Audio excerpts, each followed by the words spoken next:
السلام علیکم اسٹوڈنٹس، آج ہم ذہانت کی آزمائشیں یعنی انٹیلیجنس ٹیسٹ جو ہیں ان کو ڈسکس کریں گے۔ تو سب سے پہلے ہم ذہنی آزمائشوں کی تعریف کرتے ہیں۔ ذہنی آزمائشوں سے مراد ایسی آزمائشیں ہیں جو افراد کی مستقل عمومی ذہنی صلاحیتوں مثلاً مسائل حل کرنے کی صلاحیت، نئے ماحول کی مطابقت اختیار کرنے کی صلاحیت، تجریدی طور پر تفکر کرنے کی صلاحیت، تجربات سے فائدہ اٹھانے کی صلاحیت وغیرہ کے درجے کی پیمائش کرتی ہیں۔ سب سے پہلے ہم یہ دیکھتے ہیں کہ یہ ذہنی آزمائشیں بنانے کی ضرورت کیوں محسوس ہوئی اور ان کا آغاز کس طرح سے ہوا۔ ایک فرانسیسی ماہر نفسیات الفریڈ بینے کو ذہنی آزمائشوں کا جد امجد کہا جاتا ہے۔ اس نے سائمن کے ساتھ مل کر 1905 میں پہلی باقاعدہ ذہنی آزمائش تیار کر کے ذہانت کی پیمائش کی تاریخ میں ایک انقلاب برپا کر دیا۔ 20ویں صدی کے شروع میں فرانس کے سرکاری اسکولوں کے بہت سے بچے فیل ہو رہے تھے۔ فرانس کی حکومت نے الفریڈ بینے اور سائمر پر مشتمل کمیشن قائم کیا کہ وہ بچوں کی اتنی بڑی تعداد میں فیل ہونے کی وجوہات معلوم کریں اور اس مسئلے کا حل تجویز کریں۔ بینے سائمن نے معلوم کیا کہ تمام بچے ذہنی طور پر ایک جیسے ترقی یافتہ نہیں ہوتے، بلکہ بعض بچے ذہنی طور پر زیادہ ترقی یافتہ ہوتے ہیں اور بعض بچے ذہنی طور پر پسماندہ ہوتے ہیں۔ ذہنی طور پر پسماندہ بچوں کو زیادہ توجہ کی ضرورت ہوتی ہے۔ 1905 میں بینے نے اور سائمن نے مختلف قابلیتوں جیسے یاد، تخیل اور تجریدی استدلال کی پیمائش کرنے والا اسکیل تیار کیا تاکہ معلوم کیا جا سکے کہ کوئی بچہ ذہنی طور پر کتنا ترقی یافتہ ہے یا کتنا پسماندہ ہے۔ اس اسکیل کو پہلی باقاعدہ ذہنی آزمائش مانا جاتا ہے۔ بینے کے نظریے کے مطابق عمر بڑھنے کے ساتھ ساتھ قابل پیمائش ذہانت کے پہلو فروغ پاتے رہتے ہیں۔ چنانچہ بینے سائمن اسکیل میں چھوٹی عمر کے بچوں کے لیے آسان اور بڑی عمر کے بچوں کے لیے مشکل سوالات رکھے گئے۔ اس سے پہلے کہ ہم بینے سائمن اسکیل کو ڈسکس کریں اور مختلف وقتوں میں ہونے والی ترامیم جو ہیں ان کو ہم اسٹڈی کریں، ہم پہلے دیکھتے ہیں کہ آئی کیو کسے کہتے ہیں۔ آئی کیو، جسے اردو میں ہم مقیاس ذہانت یا انٹیلیجنس کوشنٹ بھی کہا جاتا ہے، ذہنی عمر کا تصور بڑے مبہم انداز میں ذہانت کی وضاحت اور پیمائش کرتا تھا۔ چنانچہ 1914 میں ولیم اسٹر نے مقیاس ذہانت کا یعنی آئی کیو کا نظریہ پیش کیا۔ آئی کیو سے مراد ذہنی عمر اور طبعی عمر کے درمیان پائے جانے والی نسبت ہے، جس کی مدد سے معلوم کیا جاتا ہے کہ ایک نارمل درجے کے ذہین فرد کے مقابلے میں کوئی فرد کتنا ذہین ہے یا کتنا کند ذہن ہے یا غبی ہے۔ آئی کیو معلوم کرنے کا طریقہ اس طرح سے ہے کہ آئی کیو معلوم کرنے کے لیے فرد کی ذہنی عمر یعنی مینٹل ایج، جس کو ہم MA کہہ سکتے ہیں، کو اس کی طبعی عمر یعنی کرونالوجیکل ایج پر تقسیم کر دیا جاتا ہے اور اشاریے کی غلطی سے بچنے کے لیے جواب کو 100 سے ضرب دی جاتی ہے۔ یعنی اس کا فارمولہ اس طرح سے ہے، آئی کیو معلوم کرنے کا ذہنی عمر اوور طبعی عمر انٹو 100، یعنی mental age divided by chronological age into 100۔ اس طرح سے ہم آئی کیو معلوم کرتے ہیں۔ فرانسیسی ماہرین بینے اور سائمن نے ذہانت کی پیمائش کے لیے ایک اکائی وضع کی جسے مقیاس ذہانت یا آئی کیو کے نام سے پکارا جاتا ہے۔ جس طرح وزن کی اکائی گرام، لمبائی کی اکائی میٹر ہے، اسی طرح ذہانت کی کیمیتی یعنی کوانٹیٹیو میئرمنٹ کا نام آئی کیو ہے۔ ہر شخص کی ایک طبعی عمر ہوتی ہے جو اس کی تاریخ پیدائش کے مطابق معلوم کی جا سکتی ہے۔ اس کے علاوہ ایک ذہنی عمر ہوتی ہے۔ اگر چوتھی جماعت کا کوئی طالب علم 5ویں جماعت کے سوالات حل کر سکتا ہے تو اس طالب علم کی ذہنی عمر اپنے ہم جماعت یعنی چوتھی جماعت کے طالب علم کی نسبت 1 برس زائد ہوگی۔ اس کے برعکس اگر کوئی 5ویں جماعت کا طالب علم اپنی جماعت کے زیادہ تر سوالات حل نہیں کر سکتا، البتہ چوتھی جماعت کے معیار کے مطابق ہے، تو اس طالب علم کی ذہنی عمر اپنے ہم جماعتوں سے 1 سال کم ہوگی۔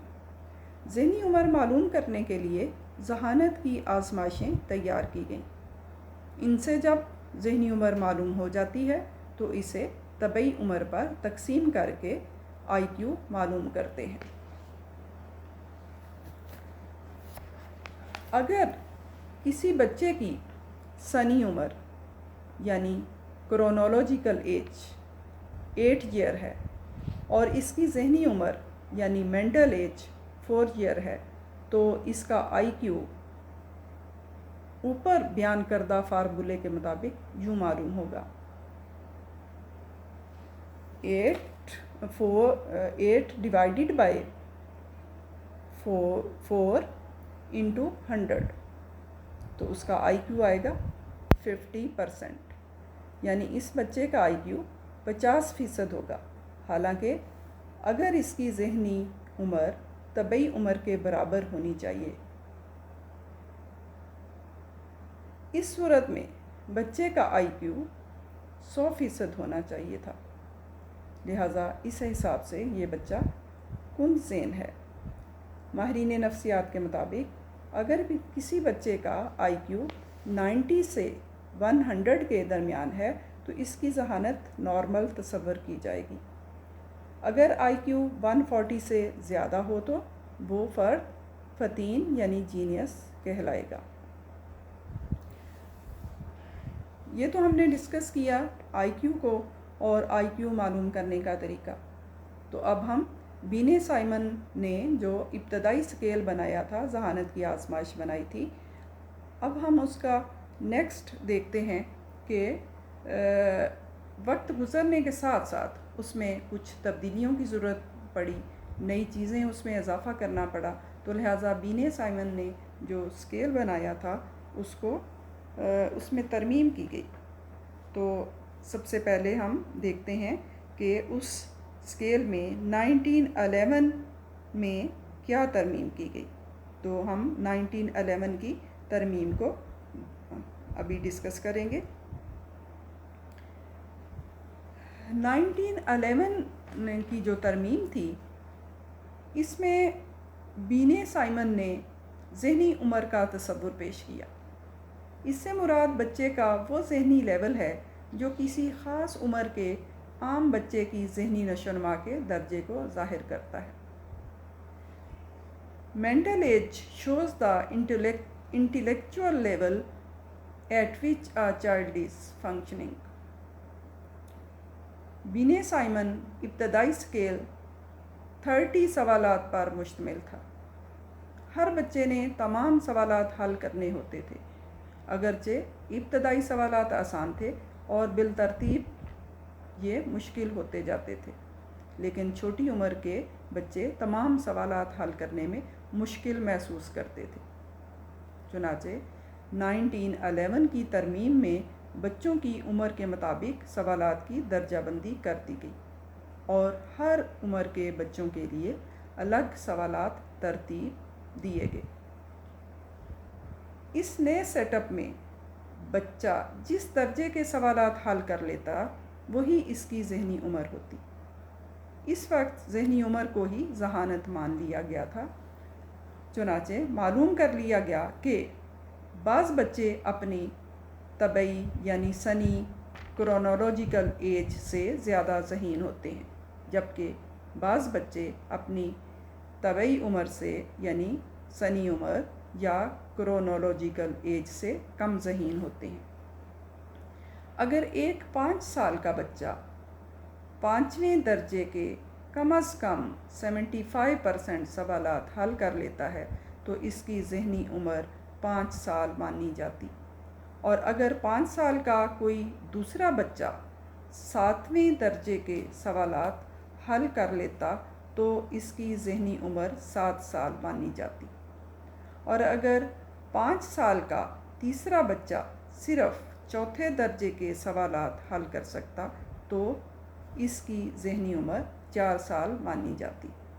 اس طرح بچے کی ذہنی عمر سے مراد اس کا وہ ذہانتی درجہ لیا گیا جس کے وہ کم از کم 75% سوالات حل کر لیتا، اور بچہ اگلے درجے کے جتنے سوالات حل کر لیتا 2 ماہ فی سوال اس کی ذہنی عمر بڑھا دی جاتی، اور اپنے درجے کے وہ جتنے کم سوال حل کرتا 1 ماہ فی سوال اس کی ذہنی عمر کم کر دی جاتی، اور جس درجے کا وہ 1 سوال بھی حل نہ کر سکتا وہ اس کی بالائی ذہنی عمر مانی جاتی۔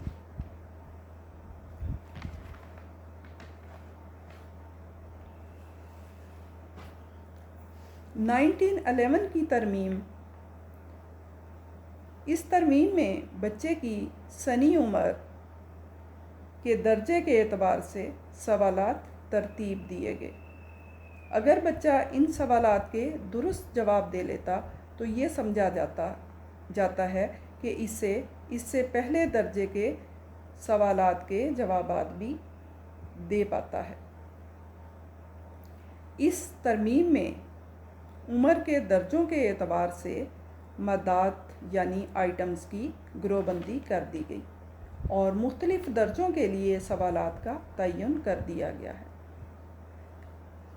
1911 کی ترمیم کے نمونے کے چند سوالات جو ہیں وہ بھی آپ کو بتا دیے جائیں گے۔ اس کے بعد بینے سائمن اسکیل میں وقت کے ساتھ ساتھ گزرنے کے ساتھ ساتھ بہت ساری چینجز آتی رہیں، تو اس میں ترمیم کرنے کی ضرورت محسوس ہوتی رہی۔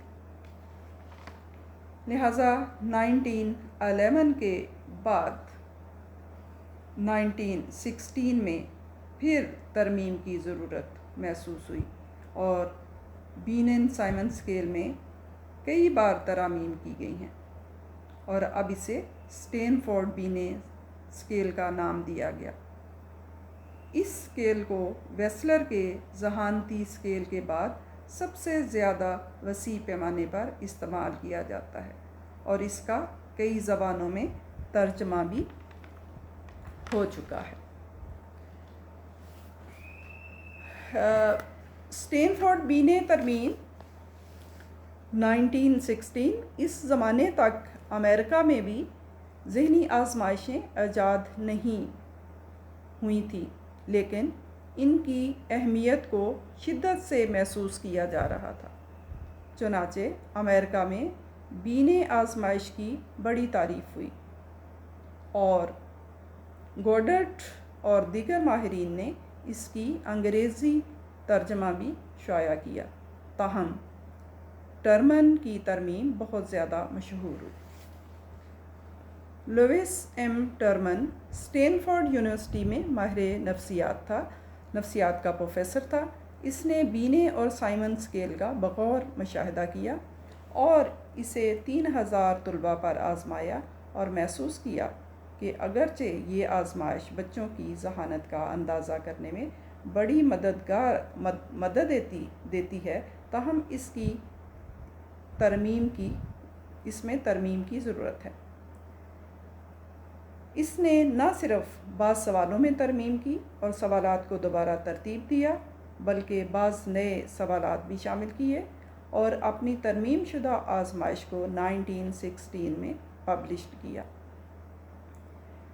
اس ترمیم شدہ آزمائش کو اسٹینفورڈ بینے ترمیم کہا جاتا ہے اور یہ کئی سالوں تک تعلیم، نفسیات، تحلیل نفسی، کونسلنگ اور دوسرے شعبوں میں استعمال ہوتی رہی۔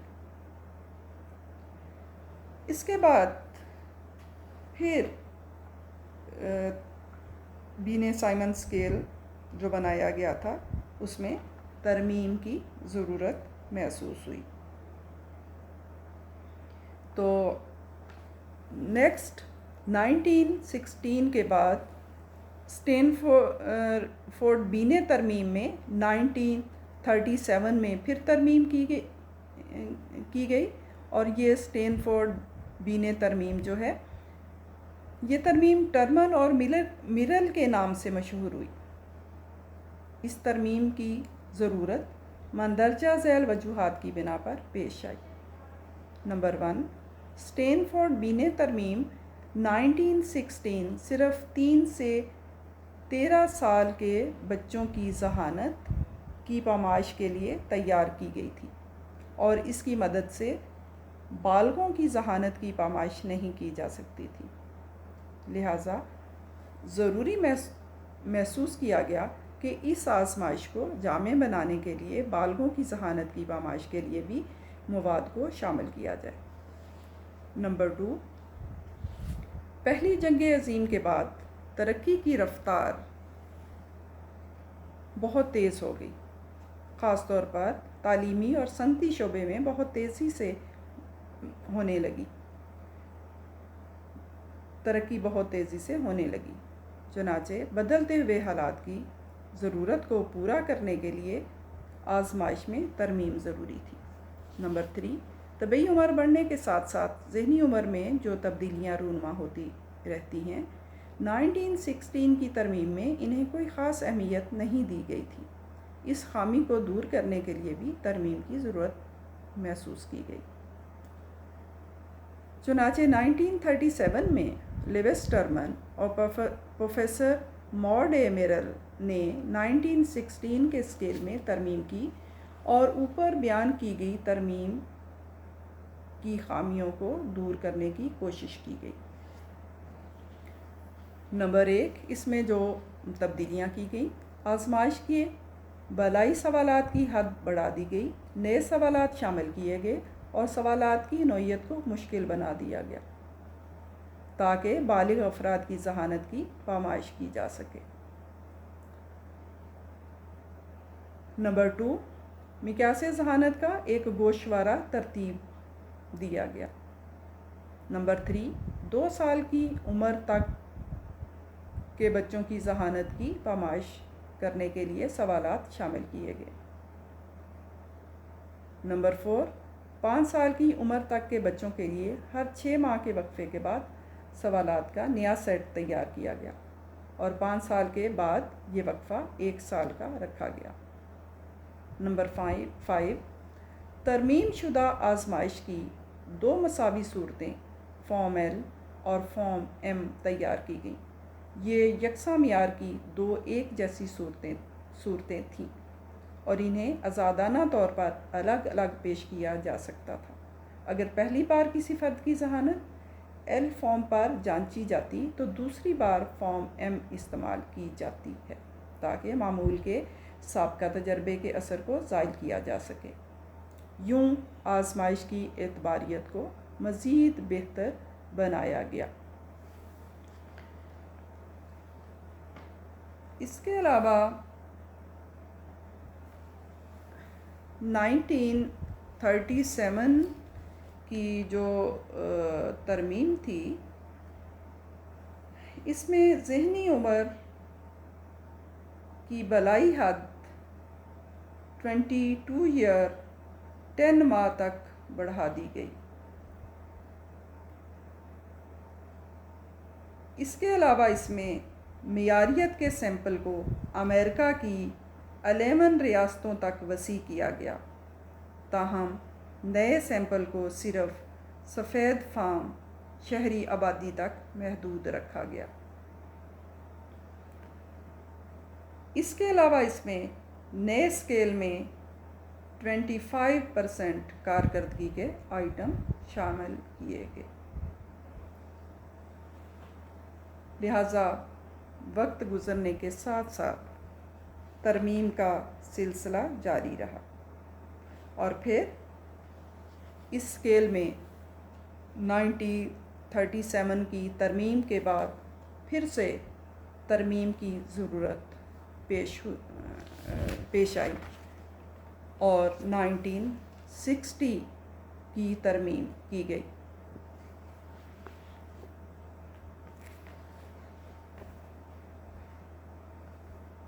لیوس میرل ترمیم، یہ ترمیم شدہ آزمائش بھی بینے کی اصلی ترمیم کی طرح ایک انفرادی آزمائش ہے۔ اس ترمیم شدہ آزمائش میں لیوس اور میرل کی آزمائشوں کے بہترین آئٹموں کو شامل کیا گیا ہے، اور بہترین آئٹموں سے مراد وہ سوالات ہیں جو کہ 2.5 سال کے بچے سے لے کر 18 سال کے نوجوانوں کے مختلف گروپوں کو واضح طور پر الگ کرتے ہیں۔ اس نئی آزمائش میں نئے الفاظ اور نئی اصطلاحیں استعمال کی گئی۔ اس آزمائش کے ہر آئٹم کو ایک طے شدہ طریقے کے تحت ایک ماہر سر انجام دیتا ہے۔ اس 20 درجوں کے لیے انفرادی آزمائشیں ہیں، تاہم بالغوں کے لیے 8 ذیلی آزمائشیں رکھی گئیں۔ ہر درجے میں 6 ماہ کا فرق رکھا گیا۔ اسٹینفورڈ بینے آزمائش 1960 کا شمار ان آزمائشوں میں ہوتا ہے جنہیں سب سے زیادہ وسیع پیمانے پر استعمال کیا جاتا ہے۔ ان کا استعمال ایک تربیت یافتہ شخص اپنے سامنے کرتا ہے۔ یہ چونکہ ایک انفرادی آزمائش ہے، اس طرح اس میں ایک وقت میں ایک ہی فرد کی ذہانت کی پامائش کی جاتی ہے۔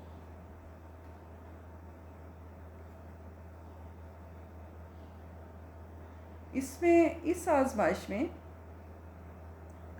بنیادی ذہنی عمر یعنی بیسل مینٹل ایج جو ہے اس کو بھی سامنے رکھا گیا۔ اس آزمائش میں بنیادی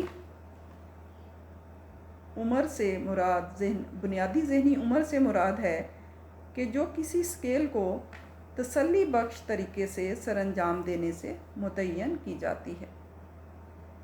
ایک سے زائد آئٹم کا کامیابی سے جواب دینے سے ذہنی عمر میں 2 ماہ کا اضافہ سمجھا جاتا ہے۔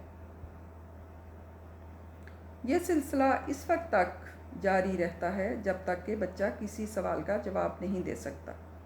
پھر انہیں جمع کر کے بچے کی بنیادی ذہنی عمر معلوم کر لی جاتی ہے۔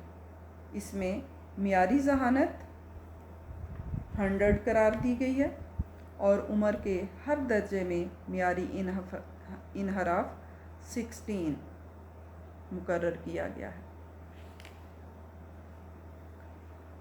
اس آزمائش میں مندرجہ ذیل خامیاں پائی جاتی ہیں۔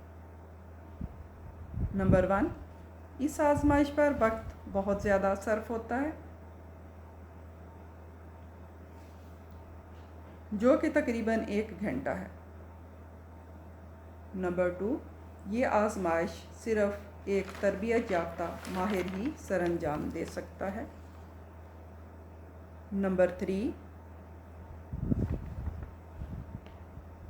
اس آزمائش سے نتائج اخذ کرنے کے لیے بھی ایک تربیت یافتہ ماہر کی ضرورت ہوتی ہے۔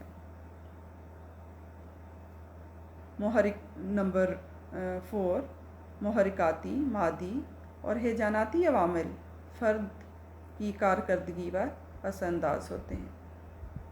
اس آزمائش میں ان عوامل کو کوئی اہمیت نہیں دی گئی۔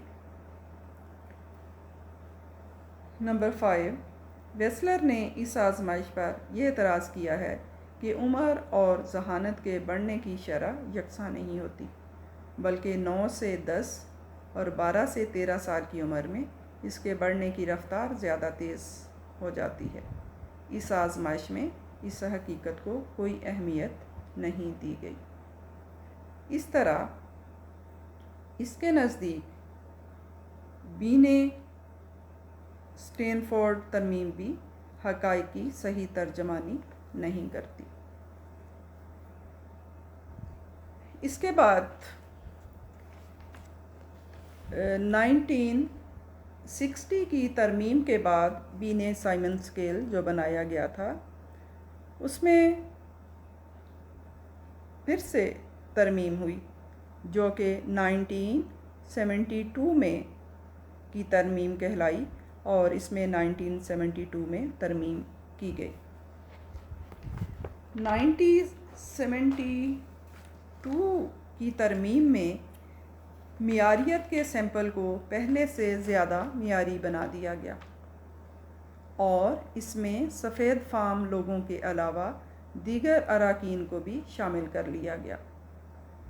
بعض دیگر ترامیم کے ذریعے اسکیل کو پہلے سے بہتر اور جامع بنا دیا گیا، تاہم کارکردگی کے ٹیسٹ آئٹم کو بھی شامل رکھا گیا۔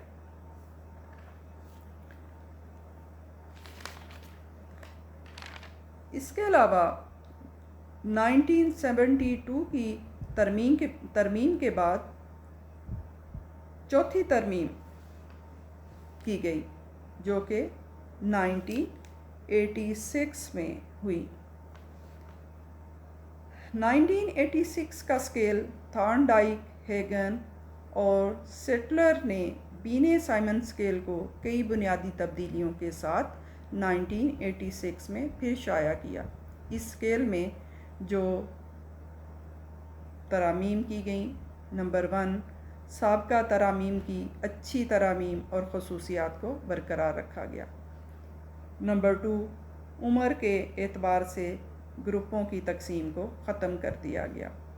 نمبر 3، اس میں بیسل اور سیلنگ کے دو نئے تصورات پیش کیے گئے۔ بیسل سے مراد اسکور کی وہ سطح ہے جس پر فرد کوئی غلط رد عمل ظاہر نہیں کرتا، اور سیلنگ سے مراد بالائی اسکور کی وہ سطح ہے جس پر غلط جوابات آنے لگتے ہیں۔ نمبر 4، ایک جیسے ٹیسٹ آئٹموں کو اکٹھا کر کے ایک ذیلی ٹیسٹ تشکیل دے دیا گیا، اور ایسے 15 ذیلی ٹیسٹ تیار کیے گئے۔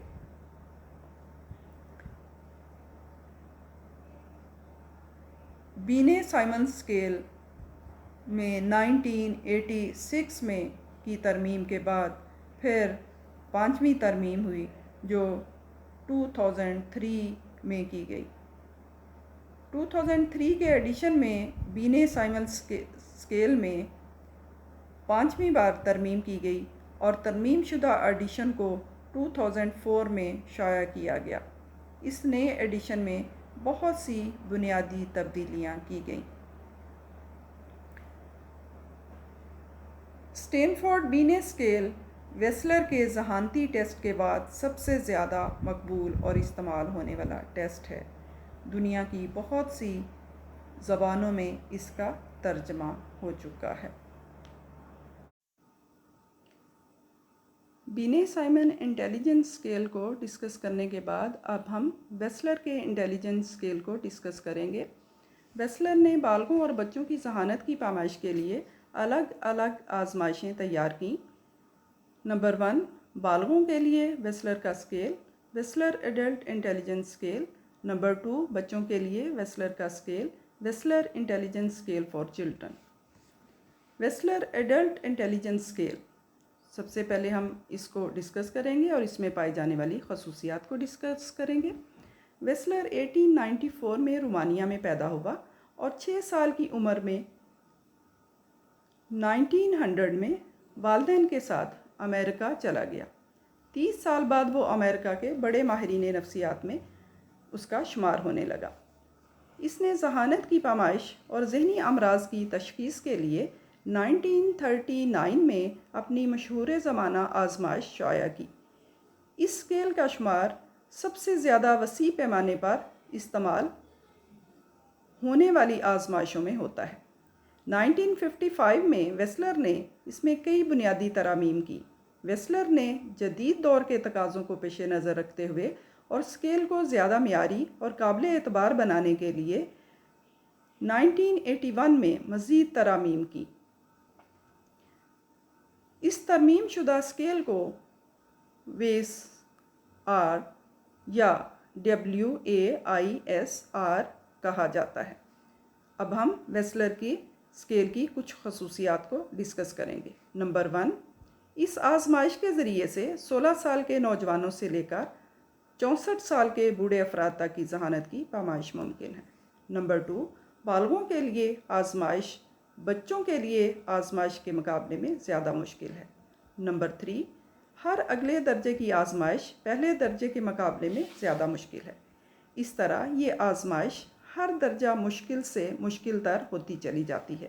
ایسی آزمائش کو قوت کی آزمائش یا پاور ٹیسٹ کہا جاتا ہے۔ نمبر 4، ویسلر کے نظریے کے مطابق بالغوں کی ذہانت کا انحصار تجریدی یعنی ایبسٹریکٹ اور لفظی مسائل حل کرنے پر نہیں ہوتا، بلکہ اس کا انحصار ماحول کی مطابقت اختیار کرنے پر ہوتا ہے۔ تاہم اساتذہ، وکلاء اور علماء وغیرہ کے لیے لفظی مہارتیں بھی بڑی اہمیت رکھتی ہیں۔ اس طرح ویسلر نے اپنے اسکیل کو 2 حصوں میں زباندانی یعنی لفظی یا وربل اسکیل اور کارکردگی یعنی پرفارمنس اسکیل میں تقسیم کیا۔ نمبر 5، موجودہ اسکیل 11 ذیلی آزمائشوں پر مشتمل ہے۔ ان میں سے 6 وربل ٹیسٹ ہیں اور 5 پرفارمنس ٹیسٹ ہیں۔ نمبر 6، آزمائش کے استعمال کا طریقہ کار اس طرح ہے۔ پہلے ایک زبانی آزمائش مکمل کی جاتی ہے، پھر ایک کارکردگی کی آزمائش مکمل کی جاتی ہے، اس کے بعد دوسری زبانی آزمائش مکمل کی جاتی ہے اور اسی ترتیب سے اسکیل مکمل کیا جاتا ہے۔ تو پہلے ہم ویسلر کے وربل اسکیل جو ہے اس کو ڈسکس کریں گے۔ لفظی اسکیل یا وربل اسکیل سے مراد ایسے اسکیل ہیں جن کے جوابات زبانی یا تحریری طور پر دیے جاتے ہیں۔ ویسلر کے لفظی اسکیل جو ہے یہ حصہ 6 ذیلی آزمائشوں پر مشتمل ہے، جن کا گوشوارہ نیچے دیا گیا ہے۔ نمبر 1، معلومات یا انفارمیشن۔ نمبر 2، اعداد کے لیے یاد کی وسعت یا ڈیجٹ اسپین۔ نمبر 3، فہم عامہ کمپریہنشن۔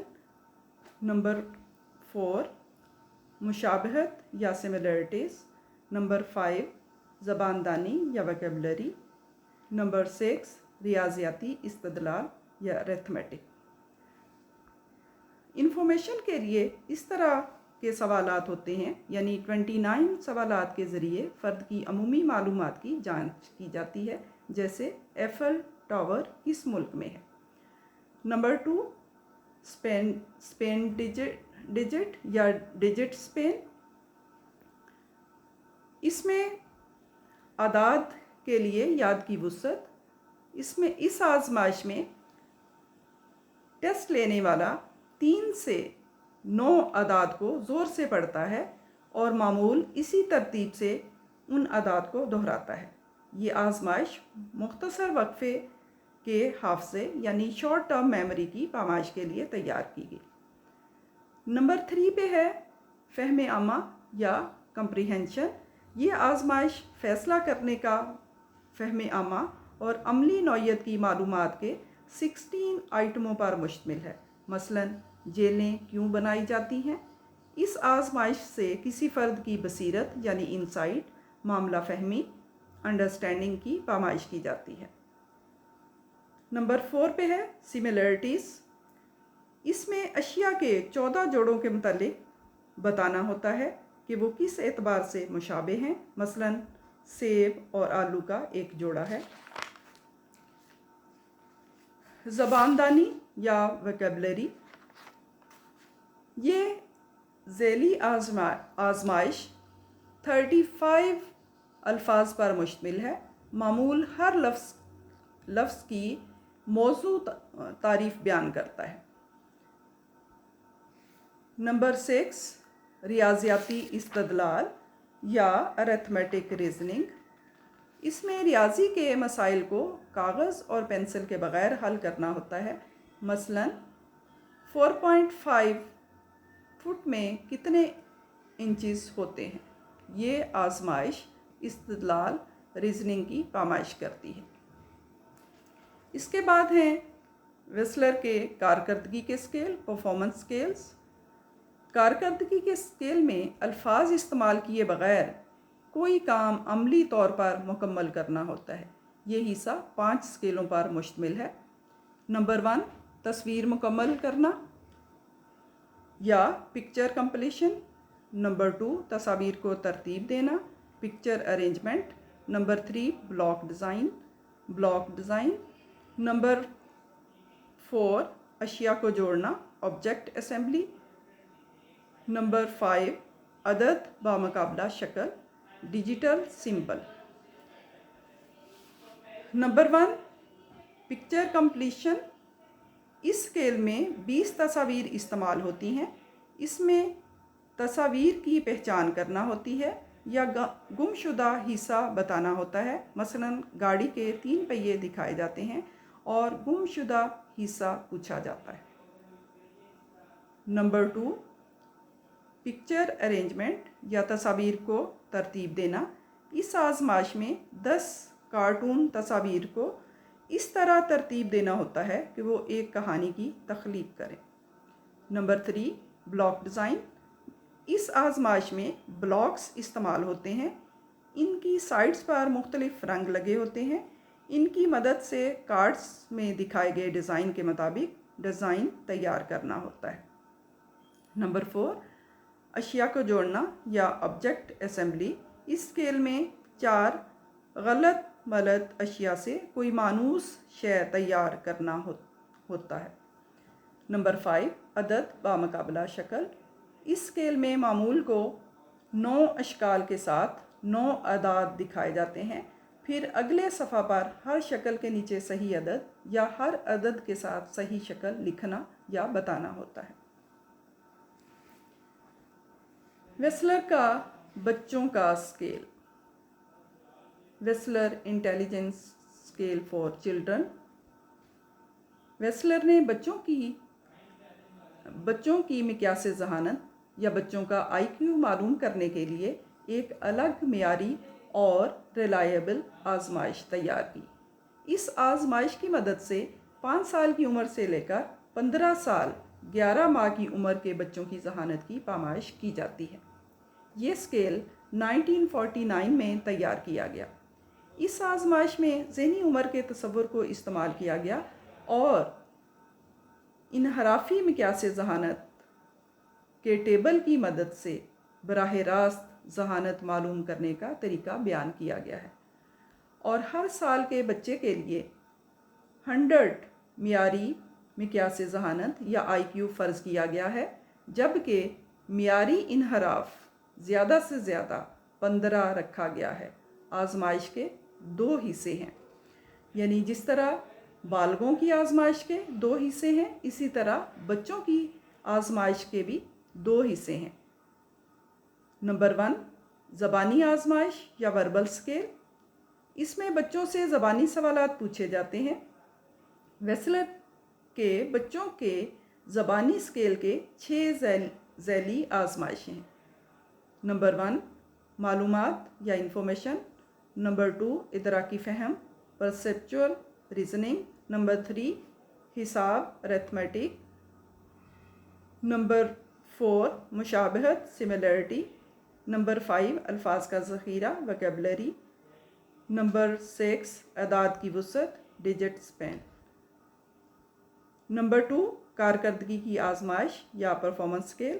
اس آزمائش میں ہاتھوں سے عملی کام کرنا ہوتا ہے۔ ویسلر کے کارکردگی کے اسکیل کی 6 ذیلی آزمائشیں ہیں۔ نمبر 1 تصویروں کو مکمل کرنا یا پکچر کمپلیشن۔ نمبر 2 تصویروں کو ترتیب دینا، picture arrangement. Number 3 block design. Number 4 اشیاء سے شکلیں بنانا، object assembly. Number 5 coding. Number 6 گورکھ دھندے یا میز پرابلم۔ ویسلر کا مقیاس ذہانت معلوم کرنے کا طریقہ یا آئی کیو معلوم کرنے کا طریقہ۔ ویسلر کے لفظی اسکیل اور کارکردگی کے اسکیل 11 ذیلی آزمائشوں پر مشتمل ہیں۔ 11 ذیلی آزمائشوں میں سے ہر ایک آزمائش ذہنی صلاحیت کی پیمائش کرتی ہے۔ ویسلر نے ذہنی عمر کے تصور کو استعمال نہیں کیا، بلکہ اس نے آئی کیو معلوم کرنے کے لیے ایک ٹیبل تیار کیا جس کی مدد سے اسکور براہ راست طور پر ذہانت میں تبدیل کیا جا سکتا ہے۔ ویسلر نے اوسط آئی کیو 100 مقرر کی ہے اور 100 سے معیاری انحراف معلوم کر کے فرد کے آئی کیو کا اندازہ کر لیا جاتا ہے۔ لیکچر کے اینڈ میں ویسلر نے جو آئی کیو معلوم کرنے کے لیے ٹیبل بنائی اس کو ڈسپلے کر دیا جائے گا۔